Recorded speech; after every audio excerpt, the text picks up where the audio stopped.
नमस्ते बच्चों। आज हम हमारे टॉपिक का एक नई सीरीज लेके आए हैं जहां पर हम न्यूमेरिकल्स फिजिकल केमिस्ट्री के जो मोल एंड इक्विवेलेंट कॉन्सेप्ट होते हैं उनको सॉल्व करेंगे या बेसिक कॉन्सेप्ट ऑफ केमिस्ट्री को समझेंगे, उनके न्यूमेरिकल्स समझते जाएंगे, सॉल्व करते जाएंगे और उनको क्या कॉन्सेप्ट उनके पीछे लग रहा है उनको समझने के साथ साथ सॉल्व करेंगे। राइट, तो क्वेश्चन 1 से स्टार्ट करते हैं। क्वेश्चन 1 क्या बोलता है?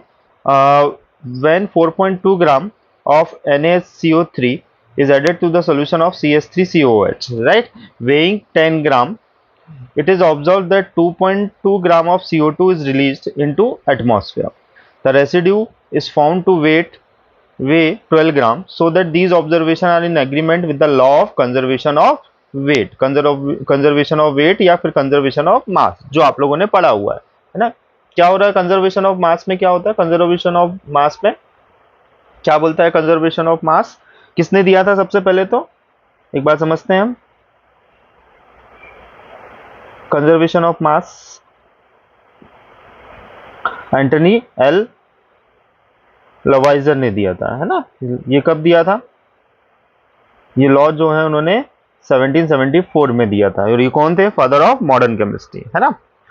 अब ये क्या बोल रहे हैं? इस लॉ के अकॉर्डिंग क्या हो रहा है कि जब भी कोई केमिकल चेंज होता है ना, जब भी कोई केमिकल चेंज होता है, और या फिर हम ये करें कि जब भी कोई केमिकल रिएक्शन होती है ना।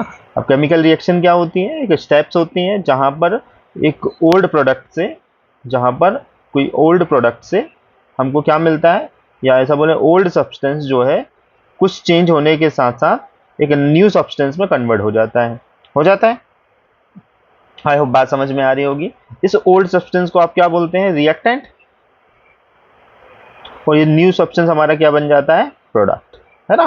तो क्या बोल रहे हैं कंजर्वेशन ऑफ मास में क्या हो रहा है कि केमिकल चेंज जब भी हो रहा हो, या हम ये बोले मोर स्पेसिफिकली कि केमिकल रिएक्शन जहां पर भी हो रही हो, तो वहां पर जो टोटल मास है रिएक्टेंट का, total mass of reactant is equal to total mass of product, है ना। ये हमारा conservation of mass, law of conservation of mass है। ठीक है, किसने दिया था? ये लवाइजर साहब ने दिया था। कब दिया था? 1774 में। और ये कौन है? ये फादर ऑफ मॉडर्न केमिस्ट्री है। ठीक है, अब जरा हमारे क्वेश्चंस को सॉल्व करते हैं इसी बेसिस पे। ठीक है, एक बार और डेटा लिखेंगे हमारे क्वेश्चन का। क्या डेटा बोल रहा है?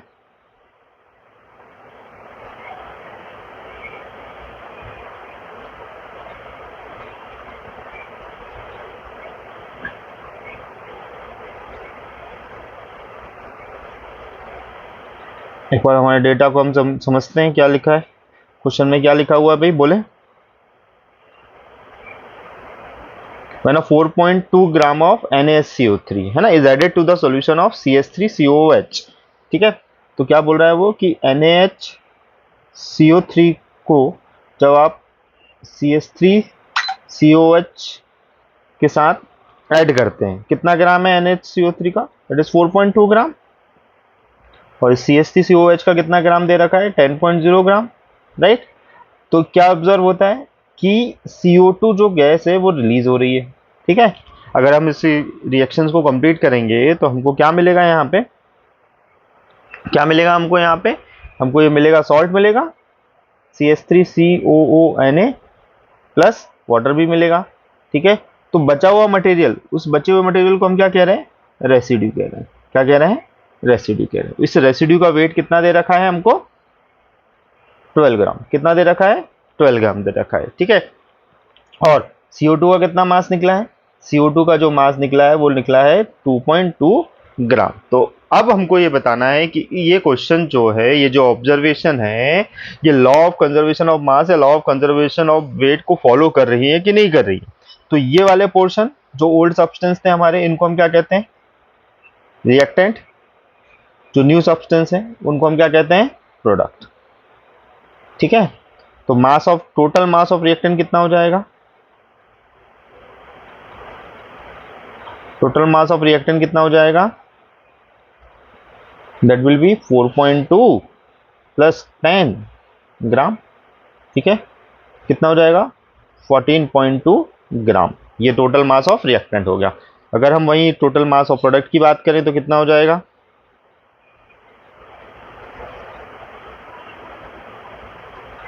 टोटल मास ऑफ प्रोडक्ट कितना हो जाएगा? ये 12 ग्राम रेसिड्यू का और 2.2 ग्राम CO2 का, इन दोनों को वेट करेंगे तो कितना आ रहा है? 14.2 ग्राम। तो आप यहाँ पर देख पा रहे हैं कि 14.2 ग्राम रिएक्टेंट का भी मास मिल रहा है, 14.2 ग्राम प्रोडक्ट का भी मास मिल रहा है। दैट इज टोटल मास जो है रिएक्टेंट का, वो टोटल मास है किसका है? प्रोडक्ट के इक्वल के है। ठीक है, तो हम ये बोल सकते हैं कि हमारा जो ऑब्जर्वेशन है या जो क्वेश्चन में जो पूछा गया है वो किसको फॉलो कर रहा है? लॉ ऑफ कंजर्वेशन ऑफ मास को फॉलो कर रहा है। आई होप बात समझ में आई होगी आप लोगों को। धन्यवाद।